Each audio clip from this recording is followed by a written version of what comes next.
bright, blessed day, the dark, sacred night, and I think to myself,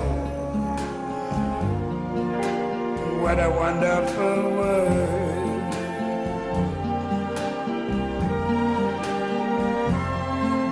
The colors of the rainbow, so pretty in the sky, are also on the faces of people going by. I see friends shaking hands, saying, how do you do? They're really saying, I love you. I hear babies cry. I watch them grow.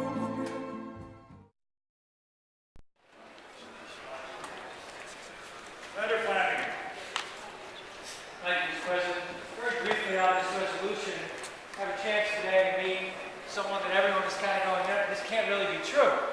This is a constituent of mine from Dix Hills out on Long Island in our great state of New York. Her name is Gail King, and I'm going to introduce her to all of you as Ms. Senior America, and yes, I will repeat that, Ms. Senior America, much to the shock of many of my colleagues.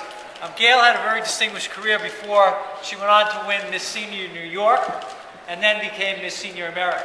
She, like many people who enter and then ultimately prevail in these pageants, has become an ambassador for a lot of things involving goodwill. She's been a strong promoter of literacy, working with not only grandparents, but with young students, and she had a distinguished 35-year career teaching in the public schools. She was an English teacher, and yes, Senator Spino has reminded me she wears an absolutely lovely tiara that many of the people in here would love to have. But I just want to touch on one thing in part of her new career, and I think this is very cool. She's had a chance to be on TV shows and feature films, including Law & Order, Royal Pains, 30 Rock, Life on Mars, Extreme Forensics, Salt, Four Backyards, The Winning Seasons, and Something About the Morgans. We all get to go to Albany every week. She travels around the country and does lots of fun stuff, but all with an eye towards doing good things in our communities, not only here in New York, but across the country. So her reign will come to an end this coming October, where she will pass on her crown, or her tiara, I should say. But Mr. President, if I could, I just want to introduce Ms. Gail King to the body as Miss Senior New York and Miss Senior America. Thank you. Thank you, Senator Flanagan. Are there any other senators who wish to be heard on the resolution? Seeing none, the question is on the resolution. All in favor, please signify by saying aye. Aye. Opposed, nay. The resolution is adopted. Congratulations.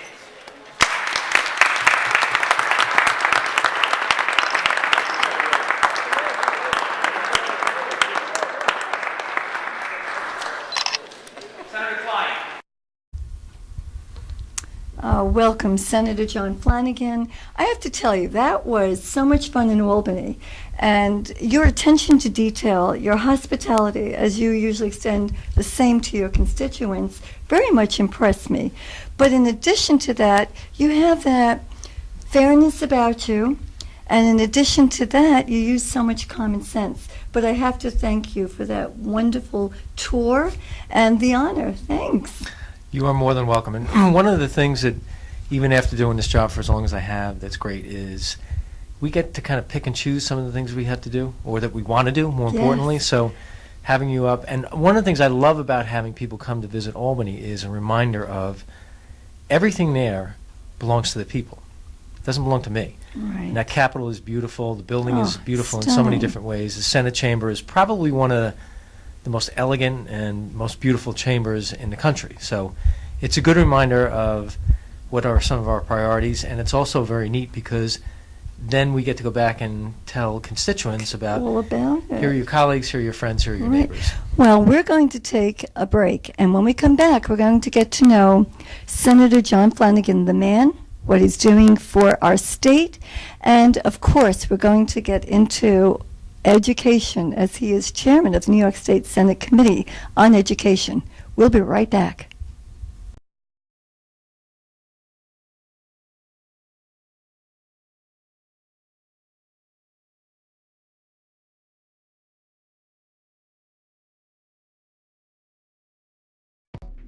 Welcome to Formula Auto Wash, where every day is a great day for a car wash. Open 7 days a week from 8 a.m. till 5:30 p.m. Sundays 8 a.m. till 4 p.m. Detailing packages for every budget, starting out at $29.99. 100% hand wash and detail centre. Horsehair and microfiber brushes and mitts. Proudly using Ecolab Blue Coral soaps and waxes. Formula Auto Wash has served the community for over 30 years. Senior discounts all day, every day. Ladies' Day Wednesday, $3 off any wash. Early bird discount Monday through Thursday till 9:30 a.m.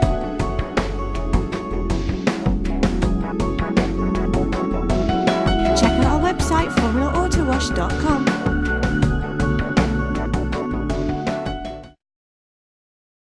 For professional motorcycle transport and towing, think Kickstart Fabrications Motorcycle Towing. Proudly serving all of Long Island, we feature expert handling and 24/7 service. So send a limo for your toy with Kickstart Fabrications Motorcycle Towing.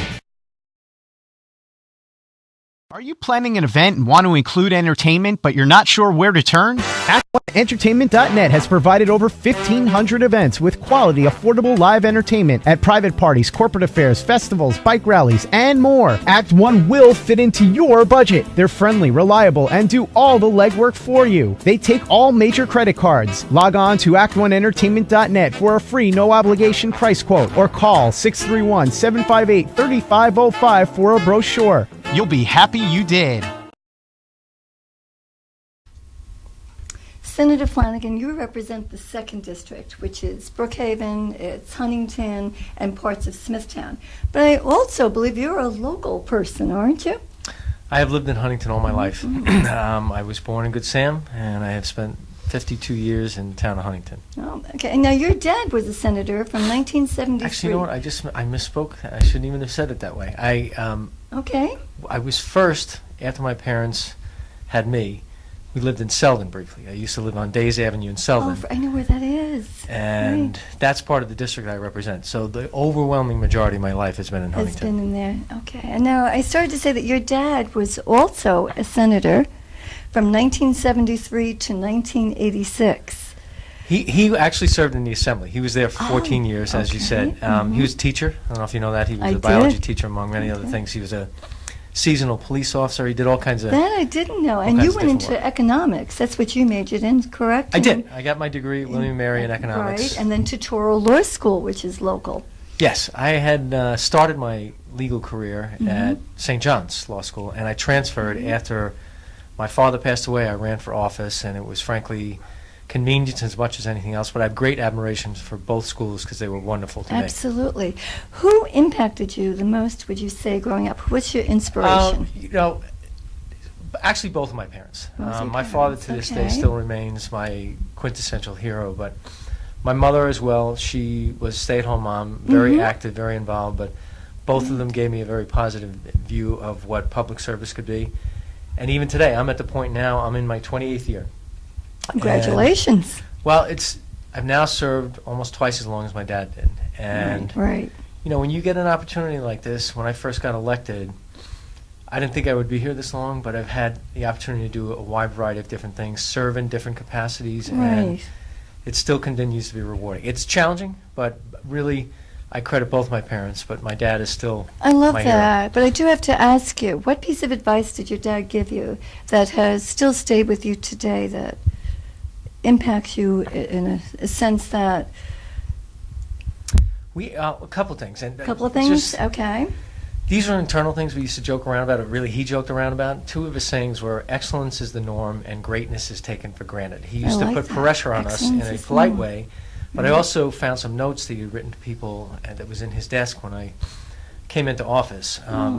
Always do your homework, never read from a prepared text, and then he was also talking about debating, how you should debate. So a lot of good, really life lessons, but you know, in terms of my public service, I think overwhelmingly just the idea that you can help people. And If it that's sounds why you corny, went that's into the way it goes. politics. No, that's fine. You know, there's something to be said. As long as it's from the heart. Right. And if you were to have a dinner party at your home today, what person today would you most like to be sitting at your table, and what would you ask that person? Well, if I can wish, It's a wish. I would wish for my father to be back. That's the Love that. I love simple, that. most important thing. And for a lot of reasons, because my kids didn't get to meet him. And who would I want to meet? I mean, it's I know probably- mine is, my person is Elie Wiesel. He would be my Sure, hero. sure. If I could do that. So I'm curious, is it from somebody from history, if you could, somebody from the political field?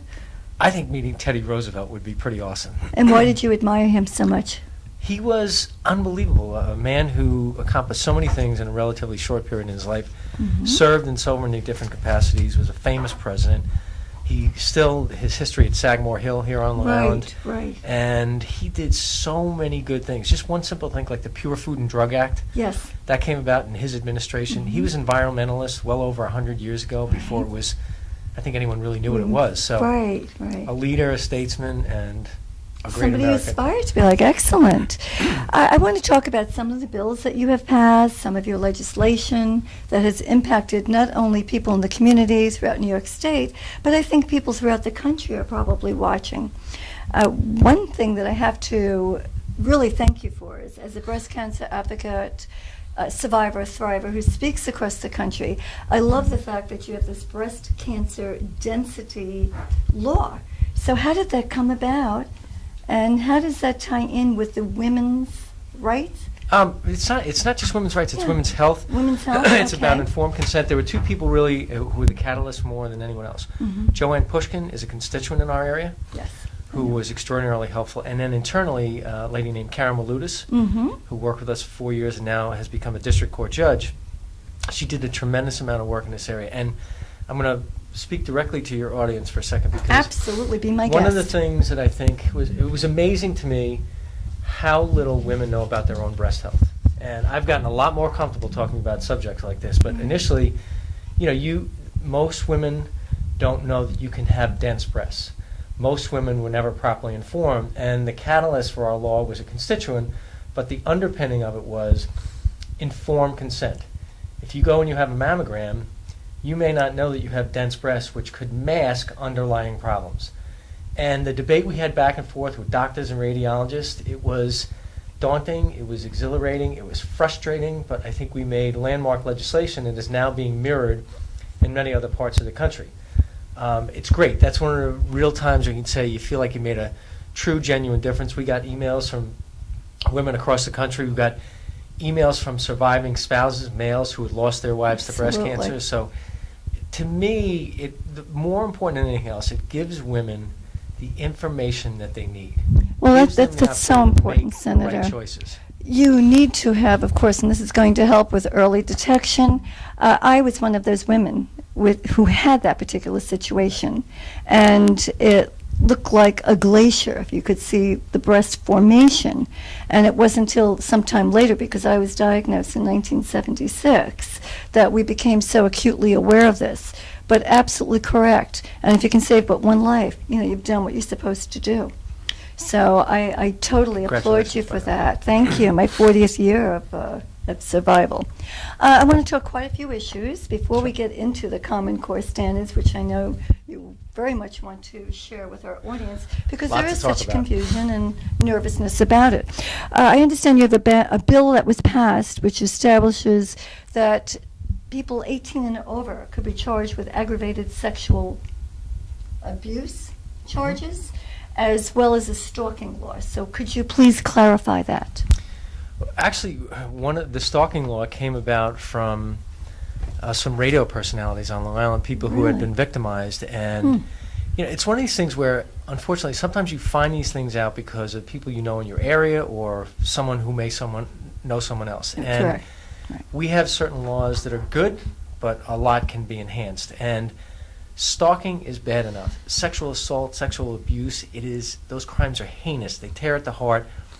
And when I think of them not as a legislator. I think of them as a husband, A parent. a father, Right, a son. I mean, I absolutely. think, like, God forbid somebody were to do something or try to do something to my mother, my wife, my daughter. It's just, that's why we have a chance to make But some wasn't good there an changes. issue as far as age? In other words, if somebody who is convicted, who is also very young, did not receive the full penalty because of the age? Yes, and So can you that is explain that? actually an interesting debate that's going to go on right now, because Mm-hmm. part of what the governor proposed in his budget is raising the age Correct.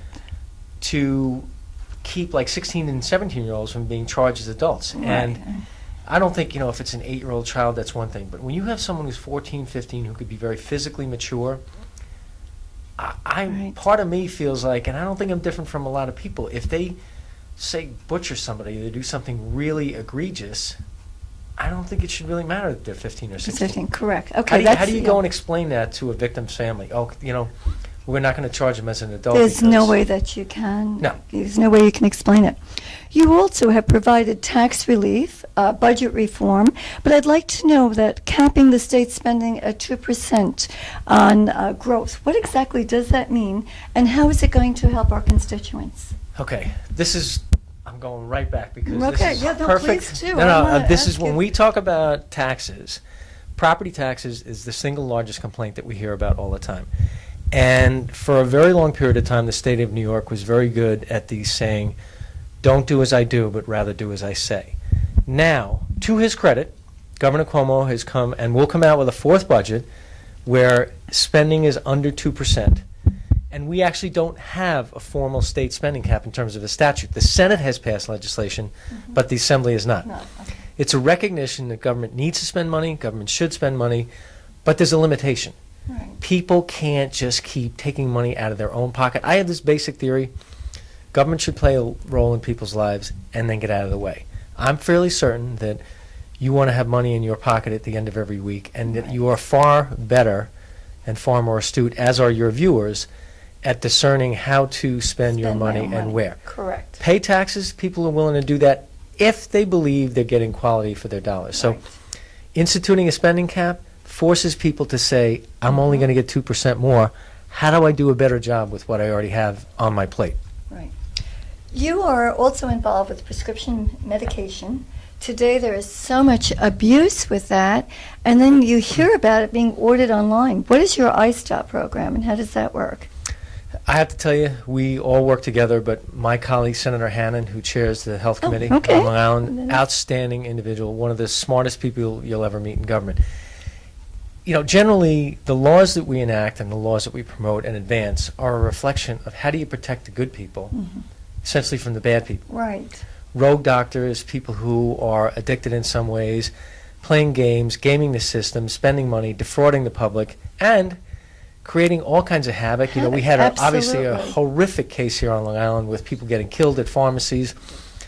So that was a really good, solid, strong jumping off point for saying we have to do We this have to differently. Right, right. Some people get agitated, the pharmacists, the doctors, and I respect that, but there's a balance. There is a and balance, frankly, yeah. the statistics bear out that it's working, that people who really need the medicine are getting it, that people who are abusing it are not. Still not perfect, but I think we've come a long way. I thank you for that, and I want to keep going.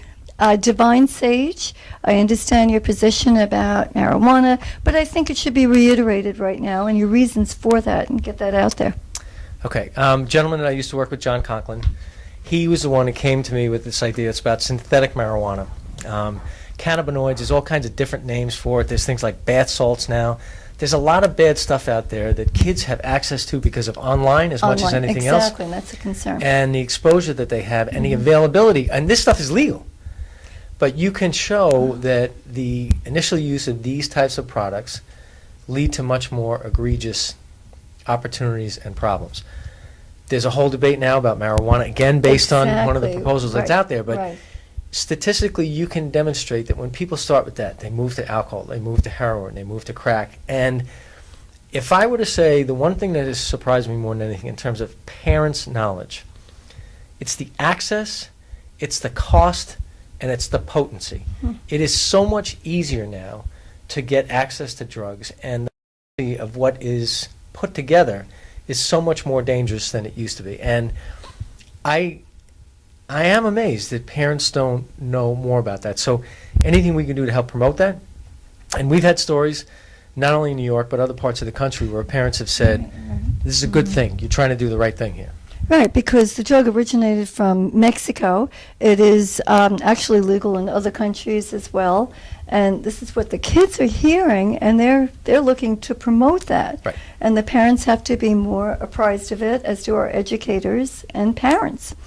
I'd also like to ask you, I'm an animal advocate, as many people know, and I know you're very much involved. In one way that you're involved is that if someone has been convicted of abuse, that person should pay not only the fine, but take care of the animal which was abused. But there's also another aspect which is similar to the lemon law in animals. Yes. Would you like to explain that?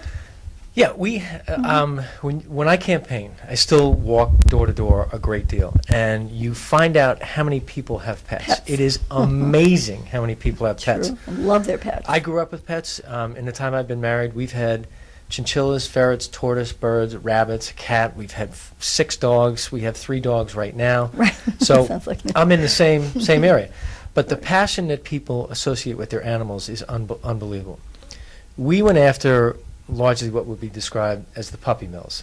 If you are right. defrauding the public Right. and you're giving, while it sounds crazy in a way, a defective animal based on disease or Well, no, sir, it doesn't sound, because so many times they're so inbred, and the way that they are transported, we know many times that there is something wrong with many of the animals, Right. and then people buy them, get attached to them, and then what? Well, it ends up being almost like a consumer's bill of rights. You have a lemon law for cars. People can understand that, but it is astounding to me what that type of conversation that engenders. We get emails from all parts of the country, and I think it's great. I mean, we had people come to us, help us craft the legislation differently, Good. and going after kids is the worst thing ever. But looking at how people react when you talk about pets and animals, It's animal amazing. abuse. Now, I think your bill is for 180 days, Yes. which certainly gives one enough time. Yes. Good. I know you've done so much in safe waterways, the environment, and for our veterans. Is there anything there that you'd like to address? We, in the area of veterans, first of all, I don't think we could ever really pay proper homage. And the way you do that is you respect people while they serve, and equally, if not more importantly, when they come back. Excellent. Give them access to services, things like PTSD, which is far more prevalent Right. than it used to be. But now I'm going to brag. We have the Long Island State Veterans Home, one of the finest facilities in the country. We've worked very closely with them and with the federal government on getting funding to continue to make that facility a state-of-the-art facility. They do renovations, they do upkeep. It's amazing, the quality of patient care over there. And they, every year, have staff who win statewide awards for their dedicated service. So I love doing that stuff. And you get to go to a lot of different ceremonies over there. Part of Stony Brook University, which is an economic engine in our area. So there's one of the nice things about going there, veterans or not, is there's always something going on. There's always something new. And yes, we do a lot of work with veterans. I sit on that committee, and Right. I just think it's great. Before we get into the educational system, I do want to mention that if you go on your website, there is so much incredible information which can help people with identity theft, being careful in the winter, even tips about animals.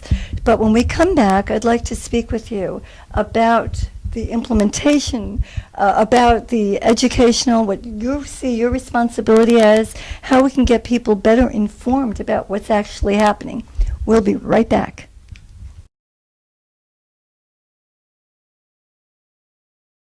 Are you planning an event and want to include entertainment, but you're not sure where to turn? Act1Entertainment.net has provided over 1,500 events with quality, affordable live entertainment at private parties, corporate affairs, festivals, bike rallies, and more. Act 1 will fit into your budget. They're friendly, reliable, and do all the legwork for you. They take all major credit cards. Log on to Act1Entertainment.net for a free, no-obligation price quote, or call 631-758-3505 for a brochure. You'll be happy you did. Welcome to Formula Auto Wash, where every day is a great day for a car wash. Open 7 days a week from 8 a.m. to 5:30 p.m. Sundays 8 a.m. till 4 p.m.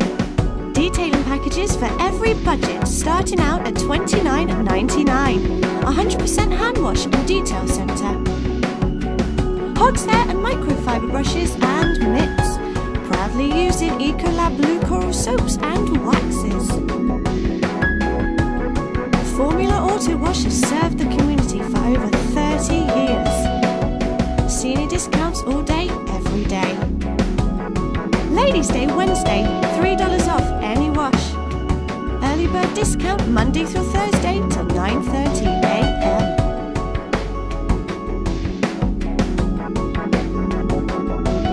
Check out our website, formulaautowash.com.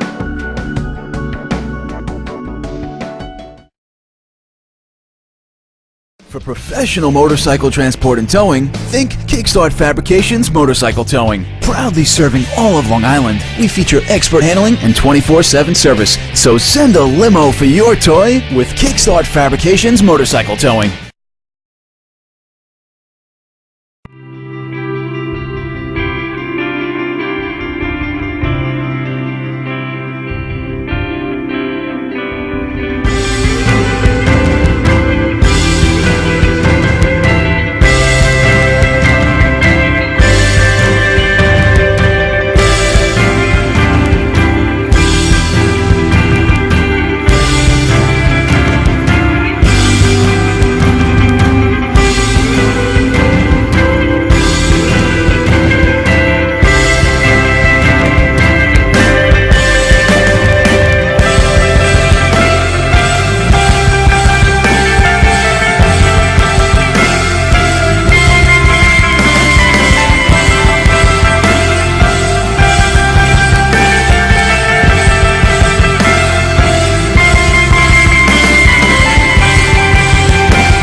As chairman of the Senate Education Committee, you've been having many hearings recently. I know that you've been meeting with different educators, you've been meeting in different schools, and you've really been quite busy because you've been into not only Long Island, but you've been to Syracuse, you've been to Albany, you've been to Buffalo, you've been to Manhattan, and what you're trying to do is discuss the Common Core objectives, and you're trying to, reach out to people to talk about the privacy, to talk about what is really going on. Now, this is really something that I have not seen such excitement over in my 36 years as an educator. I know that people are reluctant for change. That's something that many people are uncomfortable with. But I also believe that this came about in 2010, and it started with such great idea. And there isn't one person around who doesn't want the best for his children, grandchildren in my case, and for your families, and to have a beautiful education. But I have a feeling that it's gone very quickly, and as a result, I think that there is some confusion in the testing, in the privacy, and what's really expected. So let's address all of that, shall we? Okay. I'm going to say a couple of different things. I want to dovetail on something you just said. Please. No matter where I've traveled, and I've done a lot of traveling, not just from the hearings, but being part of the Governor's Education Reform Commission, met so many different people, including parents. I don't care if you're from Chautauqua, Plattsburgh, New York City, Binghamton, the North Country, here on Long Island. Every parent wants the same thing for their kid. Absolutely. Good quality access, first-rate education. Part of the biggest challenge is that this is new. And even for the parents who are involved, who care about their kids and who want to help, they didn't learn this way. Correct. So That's when they're true. home trying to work with their kids to get their homework done, there's a whole litany of factors, including a little bit of embarrassment because, yeah, I know my multiplication and division, but they're learning it a different way. So Yeah, it's daunting, Yes. it's frustrating, but the Common Core standards, and you know this because of your background, is different than the Common Core curriculum. Absolutely. Despite a lot of things that are being said, Common Core standards were developed by the state governors and chief educational officers all across the state. And even now, with all the frustration again, there's still a strong consensus from teachers, principals, school board members, superintendents, all major educational organizations that Common Core standards are good. Absolutely. In fact, 44 states and the District of Columbia, although New York is the forerunner of this, are excited about it. And when you speak with different students, as I have, different level ages, many of the older kids in high school see the need for this. I'm a big believer, as a former high school teacher of English and college teacher of English, in using the closed system of teaching reading, where you read something, you go over it, you write something down, you analyze it, you question it. But in addition to that, in math, you have so much problem solving. And if you look at students who are involved in calculus today, Senator, they'll be the first ones to tell you that you really do need to step outside the box. And that's what these standards are helping. I think one of the problems is that many parents and maybe some teachers are not aware that there is so much being given to the community that they can do the development of the curriculum. Right. The state isn't trying to tell you how to do your job. They're offering the standards that I really believe people do believe in. I have grandchildren who are so into computers at the age of 4 and 5. I was learning how to hold a pencil and write my name at that stage. So there is definitely an absolute need for something like this. However, what I question is the speed at which we're moving and trying to explain to everybody what exactly is expected. May I give you some of my concerns? Because I may... Sure, you can give me whatever you want. No, you're my guest, and I'm so honored to have you. But I think I do speak for some of the people with some of the concerns as I've been interviewing and asking questions. First of all, one of the problems that people told me is that there's a tremendous amount of money spent on testing. And what's upsetting is that many of the kids do not know what they're going to be tested on, and the teachers are walking into this in the middle of the year not knowing what they're supposed to get across. One of the best things that I learned as an educator is to use positivity, reinforcement for my students, and make sure that they felt good about themselves. I think part of the concern is that kids are not going to feel good if they're not going to do well on the tests. And then where do these grades go, and how much? And I get it. The state is helping to pay for this, and they have all good intentions, but we have to think about that aspect. I'll come up for air because I have so much to say. No, I think it's very clear and very important to note that the Board of Regents and the State Education Department, they set educational policy, and they should. The legislature should not be saying this type of math or this type of English. Curriculum is not allowed to be mandated or enforced by the state of New York. What the state had done, well-intentioned, but very poorly executed, said this is new, it's different, it's completely unknown to anybody. We'll help provide guidance. Right. So school districts waited and said, okay, we'll wait for that guidance. Well, it was too slow coming. So in a weird way, you're right, the implementation has been faster than people kind of hoped for and wanted, and that there were a lot of delays which forced districts to say, I'm going to take whatever the state is giving me, and I'm going to run with that. Now, as an educator, in particular, if I said to you, there's going to be 10 components to what you teach, and I know you'd really like it in the summer so you can prepare, but I can't really do that. I'm going to give it to you piecemeal. It's not a way to do it. It's bad for teachers, it's bad for parents who are trying to help, and worse yet, it's bad for students who are trying to learn. If I give you a book with 10 chapters are supposed to, and you're only getting one chapter at a time, you can't even prepare how do I deal with the conclusion and backtrack to what I'm supposed to do. So that, coupled with the fact for the first time, teacher evaluations are done differently. Oh, I guess. But that has an extraordinary effect on the discussion, on the debate. Absolutely. And teachers are, very concerned and to a degree freaking out to have to deal with this. And I get it, because if you know what the rules of the game are, that's one thing. That's correct. But if they're shifting, and then you're going to be judged on that, that doesn't seem to me to be fair to them or to students. Yeah, and I'm going to even take it a step further, if I may. I always took so much pride in my job. And again, just like students, good job, Gail, you're a good teacher. I needed to hear that. I understand that there are going to be some incentives to talk about giving money for, teachers of excellence. We have to be very careful with that. One, I don't think that there's that money that I'm hearing about. Two, when you have these statistics of 25% of all teachers in New York being told you are teachers of excellence, that money is going to go up to about $1 billion. to give to them, which we don't have.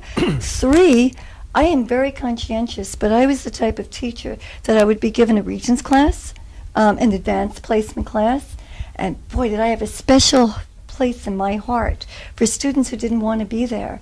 Perhaps they had a bad experience, or they were a few grades behind level. And those are the kids I love to work with. Now, if I'm going to be evaluated and my students do not pass a particular test that's being given, it might make me look bad. But in reality, I'm that good teacher that you want your child to have. And that's part of the problem, I think, that we're facing as well. Yes? I agree. And there are a lot of ways. First of all, there is nothing more important and nothing more effective than a good teacher in front of the classroom. Right. We can have the most beautiful building, but if you don't have a good teacher, Absolutely. it doesn't matter. That's number one. Number two, I don't particularly like competition in that regard, in that respect, for a variety of reasons. I think you can get into all kinds of potential problems about how do you become highly effective. Well, if it's a highly effective gets me more money, am I going to do things in a different way? Right. I don't think most teachers would do that, but there's actually an interim program that's far better. Not that I could take somebody just like you. The governor had at the State of the State a woman named Abby, who was a teacher up in Cortland area. She's a master teacher. Right. She's getting upwards of $15,000 a year, but involves further professional development for her and being a master teacher for her colleagues. So it basically gives two really good things. Okay. It gives her a financial reward, not so much a financial incentive, but rather a reward for her competency and for her excellence. More importantly, she's a mentor to her colleagues, the younger teachers who need that help along the way. Whether we like it or not, you can come in and be the brightest person. You're a high school English teacher. It's your first year. It's a good thing to be able to talk to somebody who's been there 3, 4, 12, 15 years. So the competitive part, what you're talking about, it can add up to a lot of money. That proposal caught a lot of people off guard. I've sat on the Education Reform Commission, and we had talked about how do you attract people into the profession. That wasn't one of the ways we talked about. So there's going to be a lot of debate. And I'm all for evaluations. I don't think there should be any job where a person is not evaluated. Right. And that not everybody is as conscientious as the next person. And we know that in every single field you might find somebody who's starting to slack off. But I do question that particular aspect of it. Honestly, Senator, I can't tell you how many times I used to help new teachers, and I didn't receive money for it. I got the satisfaction of knowing that those young people out there were going to be helping another person. And that really was enough for me, and a little letter saying thank you. The other aspect, too, is to evaluate our students and the privacy of these particular tests. And going on, pre-K, I know, and I know that our speaker, Sheldon Silver, is very much for the pre-K, and I know there's discussion about money from construction so that we can use it to borrow so we can have more children in pre-K, and I love that idea. But now if you're going to test children in pre-K, can they even hold a writing implement? And how does one evaluate that? And what are we saying to our kids? So that's part of it, too, and that's part of what I've been hearing. Do you want to address that? Yes, we have several pieces of legislation that came out of our report and the hearings. One is on privacy, one is on P through 2 testing, and the crazy part is when this debate started, it was about kindergarten through 2nd grade. Now it's pre-K because the city of New York started pre-testing these children. Right. And the irony is, as you were alluding to before, kids have much more manual dexterity on an iPad or a tablet or something like that than holding a pencil and do a bubble test. Correct. They aren't necessarily competent to even do that when they're 4 years old or 3 years old. So the bill basically says no standardized testing. The only reason you should be doing testing is for diagnostic purposes. Let's figure out where this kid is. Right. What's their skill set? What do they need to work on? Then the whole issue of privacy. This is one that parents acutely understand. You said something before about identity theft. Yes. Everybody's concerned about that. Absolutely. We blanch at the idea that someone could get our private information. Think of a parent's love and how that transcends down to that child. If you think it's bad enough someone's going to take your stuff, the last thing in the world you want is someone having access to your children's information that has no bearing on their education. Absolutely. There's a balance. You have to provide certain data, particularly if a child may have some learning disabilities for an IEP or things like that. But that doesn't mean the whole world No. Did I hear that there were 374 pieces of information being gathered for privacy? Help me out there. Yes. Am I correct? Did I hear that? They're called data points. Data points, right. And What there is were- that all about?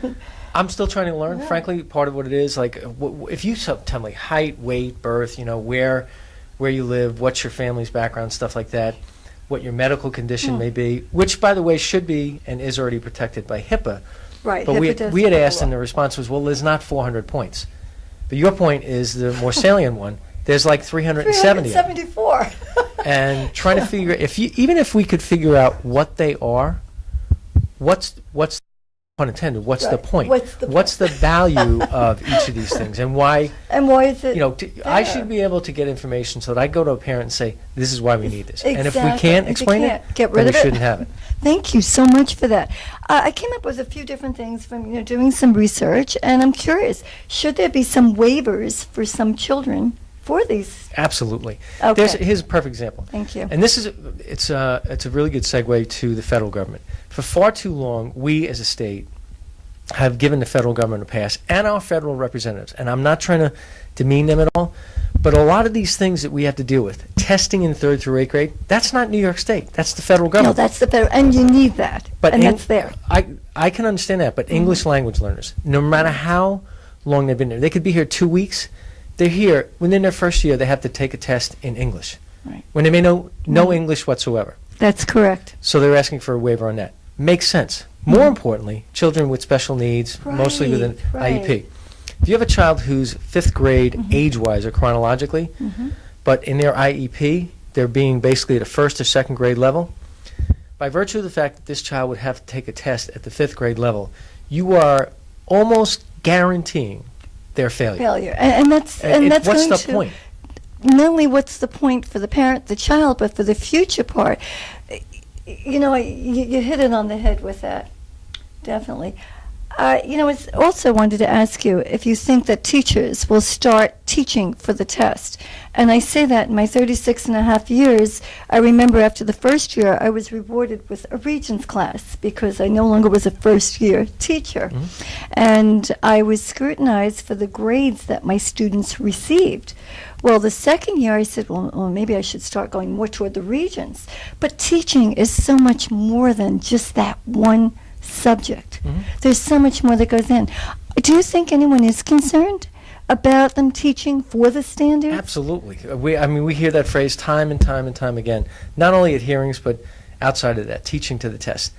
But I would also say that there's that elusive balance that we're always Right, looking you do for. want to balance. Okay. People are tested every day in life. And True. in That's one true. respect, there's nothing wrong with that. But overdoing it just for the Overdoing, purposes right, of making a tests, point, right. social promotion, And who's paying things for all like, this, well, too? of It's course, the state, you the get the money, taxpayers the are. taxpayers, But that's, you mentioned the Regents. okay? Yes. I graduated from high school in 1979. I remember taking the Regents. How did you study? You studied from old tests. You had copies of the old Regents. Did my teachers teach to the test? I think they prepared you for the test more than anything else. But you If did their the job education. is on the line and they don't get a certain number Right. of students, they're Right, preparing but them. you know what? passing. It's really important Right. on a regional basis. Mhm. We have some incredibly good schools We here do. on Long Island. We do. And that should not get lost in this debate. The other Absolutely. day, I think we had 50 Intel semifinalists right here on Long Island. And we've Mm-hmm. always done well, but that's just one small example. Athletics, art, music, so many different facets of education that are not wholly related All right. to... I'm so glad you brought that up, score Senator, on because tests. that leads me to question when Governor Como had stated, and I believe this is correct, that we should reward students in science with scholarships if they're in the top 10%, if they're in science, if they're in technology, if they're in those fields.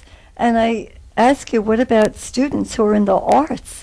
What about students who are going into teaching? Shouldn't they? The other part of it, too, is, of course, that the students who are in the top 10% will stay in New York and go to New York schools for 5 years. That was one aspect of it. But I do have to question, what about our students?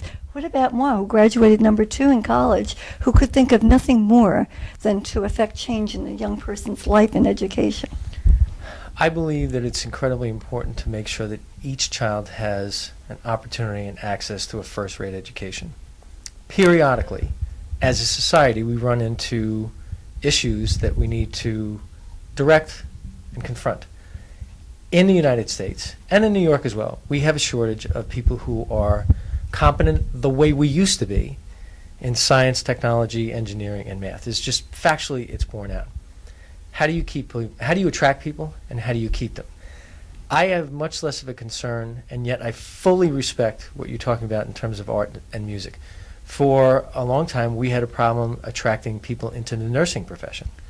So the state of New York created scholarships in that regard. Regent Tillis is a good example. He's our regent for Long Island. Passionate advocate on art and music. He is always in there pushing, prodding, saying we can't forget those. So I don't want to forget those. I don't think we should. My children had an extraordinary experience being involved in music and community theater in Northport School District, a public school where they were all attended. Fabulous art. I mean, the stuff they used to come home with was just unbelievable. So there is a balance, but the STEM is something that has been really pushed by employers to make sure that we have a good workforce in New York. I understand that there's going to be a school for security, Homeland Security. Yeah, that's I love that. Yeah. And that's our former commissioner, police commissioner, who's going to... Yes, I mean, the That idea is that great. you can get someone of That his is caliber great. to be Yes, an I was advisor. thrilled with that. The governor had made that point that, you know, the wave of the future is in this type of area because of things with Mother Nature and stuff like that. But these things are not going to go away, and the idea that there'll be a college dedicated to that, I give him a lot of credit for advancing I that. thought that was It's a very good terrific. idea. What do you see as the one area that you think is so significant for 2014 that Senator Flanagan is going to get in there and take care of, or attempt to? Well, I would say Is it? there's two basic things, Okay. and they kind of overlap, and they probably always will. Economic development and taxes. It's still too hard to create and run a business here in New York. Too many regulations, too much red tape, too many obstacles. The simpler we make it, the more we promote economic development, the more jobs we create, the more revenue we create to help fund the programs that people are interested in. So economic development and taxes number one, and 1A for me is education. Education has to be New York State's number one priority. The only way we can prove that is by showing to people that's where we spend the most money. Spend it effectively, Right. but that's where we spend the most money. And as a subcomponent, maybe like 1AA, all the things that we talked about, Common Core, testing, privacy, pre-K testing, they're all related. And that this year, because of the attention, the frustration, and everything that's associated with that, that's going to get a lot more play than it has in the past. And that's good. Attention. That's good. Has to come out there. Right. I'm also concerned about the fact that 64% of many in city schools children don't have access to computers.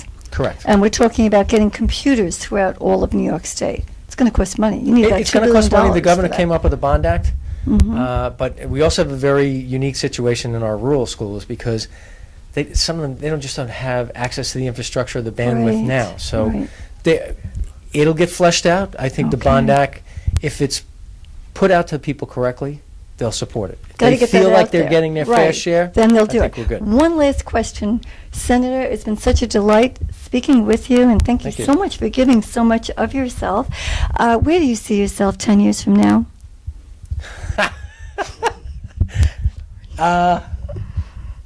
I'm willing to wait, but as a grandfather, how about if we put it that way? I love it, and hopefully we'll be sitting here and we'll be talking about that. Fair enough. Oh, thank you. Senator John Flanagan, 2nd District. Bye. Thank you. Thank you. Delightful.